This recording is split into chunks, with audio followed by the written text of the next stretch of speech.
Veg পনির role আমার একদম তৈরি হয়ে গেছে। আপনারা দেখলেন আমি কি কি জিনিস মেশালাম এতে। আমি প্রথমে ময়দার ডোটাকে মেখে নিয়েছিলাম একটু লবণ দিয়ে। মেখে আমি 2 মিনিট মতো রেখে দিয়েছি, তারপরে লেচি কেটে নিয়েছি। আর মশলাটা আমি তৈরি করেছি, এতে বাঁধাকপি আছে, ক্যাপসিকাম আছে, গাজর আছে, বিনস আছে, সমস্ত কিছু।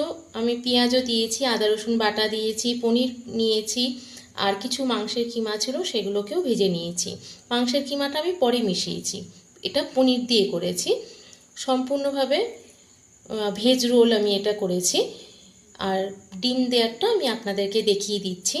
আমি এইভাবে সমস্ত উপকরণগুলোকে মিশিয়ে নিয়ে স্যালাড দিয়ে তার উপরে আমি সস দিয়েছি, বাদাম কুচি দিয়েছি আর লেবুর রস দিয়ে পরিবেশন করব।